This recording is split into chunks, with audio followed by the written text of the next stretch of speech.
Hi నమస్తే, నా పేరు doctor hypno Padma Kamalakar, counselling psychotherapist, hypnotherapist, family and marriage health councillor. మా ఇన్స్టిట్యూట్స్ రాజమండ్రి, హైదరాబాద్లో ఉన్నాయి.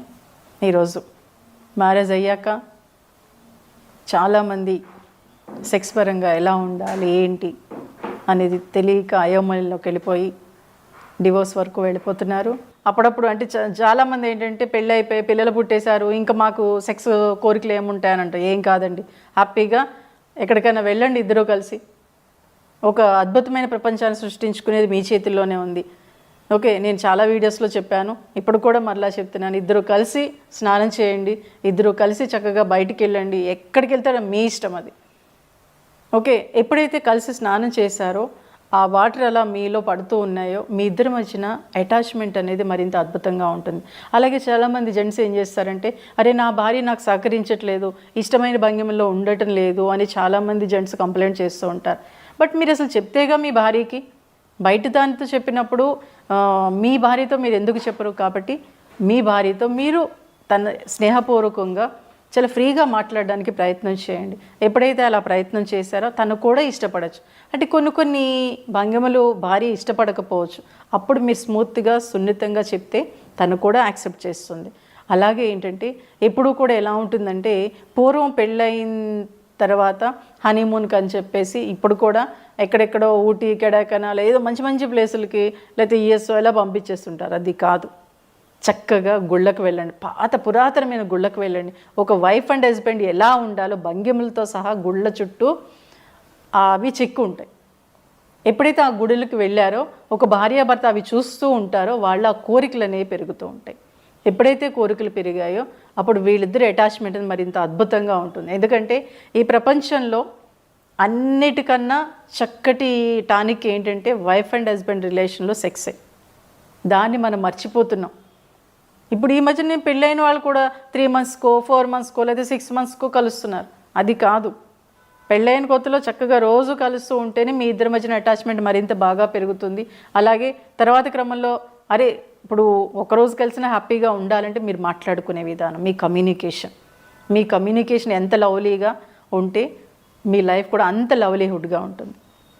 సో కాబట్టి మీరు చేసే ప్రతి పనిలోనూ తన భార్యని మీద ఎప్పుడు లేదా భర్త మీద ఎప్పుడూ కంప్లైంట్స్ కాదండి. ఒక వైఫ్ అండ్ హస్బెండ్ ఎలా ఉండాలి ఏంటి అనేది వాళ్ళు తెలుసుకోవాలంటే ఫస్ట్ తల్లిదండ్రులు పెళ్ళి అయిన తర్వాత వాళ్ళిద్దరినీ ఒక 1 year వదిలేసేయండి. మీరు మధ్యలో దూరి నువ్వు అలా ఉండు ఇలా ఉండని అమ్మాయికి అటు అబ్బాయికి చెప్పేయడంతో వాళ్ళు ఎలా ఉండాలో అర్థం కాక అయోమయంలోకి వెళ్ళిపోయి గొడవలు పెట్టుకుంటున్నారు. కాబట్టి ఒక 1 or 2 years వరకు తల్లిదండ్రులు వాళ్ళిద్దరిని ఫ్రీగా వదిలేస్తే వాళ్ళు నేర్చుకుంటారు. ఏ గొడవ వచ్చినా ఏమొచ్చినా వాళ్ళకి వాళ్ళు తీర్చుకుంటారు. వాళ్ళు ఏం చిన్నపిల్లలు కాదు, వాళ్ళు జాబ్ చేస్తున్నారు, సంపాదిస్తున్నారు, వాళ్ళకి ఒక స్టేజ్ వచ్చేసింది. బట్ ఇక్కడ తల్లిదండ్రులుగా మీరు ఇన్వాల్వ్ అవ్వద్దు. అలాగే ఒక వైఫ్ అండ్ హస్బెండ్గా మీరు పెళ్లి చేసుకున్నారు కదా, మీరు సినిమాలు చూస్తూ ఉంటారు కదా, ఒక వైఫ్ ఎలా ఉండాలి, ఓకే అమ్మా నాన్నలు చెప్పలేదు అంటే సినిమాలు చూస్తున్న క్రమంలో ఎలా ఉంటే బాగుంటుంది, ఎలా ఉంటే భర్త అర్థం చేసుకుంటాడు, భార్య అర్థం చేసుకుంటుంది అనేది మీకు మీరుగా తెలుసుకోండి. ఎప్పుడైతే మీకు మీరుగా తెలుసుకున్నారో ఒక భార్యతో మీరు చక్కగా మాట్లాడగలుగుతారు. కొన్ని భయాలు ఉంటాయండి. ఎందుకంటే మన సంస్కృతి, భారతదేశ సంస్కృతి ఆడపిల్ల ఇలా ఉండాలి అలా ఉండాలని చెప్పడంతో భర్త దగ్గరికి వచ్చేటప్పటికి కాస్త భయపడుతుంది. అరే భర్తతో ఏమన్నా అంటే ఏమనుకుంటాడో, లేకపోతే ముందే ఎక్స్పీరియన్స్ ఉందా అని అడిగేస్తాడేమనే భయంతో ఎక్కువగా మీతో ఫ్రీగా ఉండలేదు. కానీ ఒకటి చెప్పనా, ఒక భర్తగా మీకు తెలిసిన దానికన్నా భార్యకి చాలా తెలుసండి. ఇంతకుముందు చాలామంది అనేవారు, స్వాతి వీక్లీ రాగానే ముందే ఆడవాళ్ళే చదివేస్తారు సమరం గారిది అని అనేవారు. కాబట్టి తను కొద్దిగా తెలుసుకున్నా ఎక్కువగా దాని గురించి థింక్ చేయగలుగుతుంది, 10 మందిని అడగగలుగుతుంది. సో కాబట్టి ఆ ఆలోచన తనలో ఉంటుంది. కాబట్టి ఏదున్నా మీరు లవ్లీగా మాట్లాడుతున్నారా లేదా, ఎందుకంటే 10 మందిని వదిలేసి మీ ఇంటికి వస్తుంది ఒక అమ్మాయి, మీరు ఎవరిని వదలరు, మీ తల్లిదండ్రులతో ఉంటారు, మీ అక్క చెల్లెలతో ఉంటారు అన్నది. సో కాబట్టి మీరు తనతో ఫ్రీగా మాట్లాడడానికి ట్రై చేయండి. ఇక్కడ ఎలా ఉంటుందంటే మా అమ్మలా ఉండు, మా అక్కలా ఉండు అని పోల్చకండి. అలాగే నువ్వు అలా బయట వాళ్ళు చూడు ఎంత అందంగా ఉన్నారో, బయట వాళ్ళు చూడు ఎలా శారీ కట్టుకుంటున్నారో, వాళ్ళు ఎంత అద్భుతంగా ఉన్నారనేది కూడా దయచేసి అనద్దు. మీరు ఇష్టపడే కదా అమ్మాయిని చేసుకున్నారు. సో కాబట్టి తనని తనలాగే ఉండనివ్వండి. అమ్మలా కూరలు చేయలేదు, నాన్న అక్కలా చేయలేదని కూడా అనద్దు. ఎందుకంటే తనకు వచ్చింది, తను 25 years వాళ్ళ ఇంట్లో నేర్చుకొని వచ్చిన అమ్మాయి ఒకేసారి ఎలా మారిపోతుంది? అలాగే ఒక భార్య భర్తని మా నాన్నలా ఉండు, మా నాన్నలా మాట్లాడు అని అనద్దు. తను ఎలా మాట్లాడుతున్నాడు అనేది ముందు అబ్జర్వ్ చేసుకోండి. మీరు ఎదురుగా కూర్చొని లవ్లీగానే మాట్లాడుకోవడానికే ట్రై చేయండి. కానీ చాలామంది ఈ మధ్య నేను అబ్జర్వ్ చేసింది, ఇగో మా అమ్మ నువ్వు అలా అన్నావు, లేకపోతే పెళ్ళిలో అలా అన్నావు, ఇలా ఉన్నావు, ఈ విషయాలు వచ్చేస్తున్నాయి. అవి అవసరమా? అవి మీకు తిండి పెడుతున్నాయా? అవి మిమ్మల్ని హ్యాపీగా ఉండేలా చేస్తున్నాయా? లేదు కదా. సో కాబట్టి మీరు లవ్లీగా మాట్లాడుకోవడానికి ట్రై చేయండి.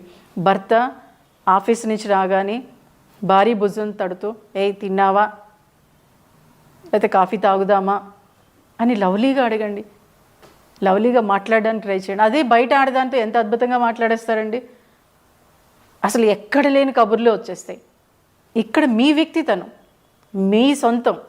సో కాబట్టి ఒక భర్త కానీ భార్య కానీ మీ భర్తతో మాట్లాడేటప్పుడు లేకపోతే మీ భార్యతో మాట్లాడేటప్పుడు వాళ్ళు హ్యాపీగా మనం మాట్లాడే మాటను రిసీవ్ చేసుకుంటున్నారు లేదా అబ్జర్వ్ చేస్తూ మాట్లాడండి.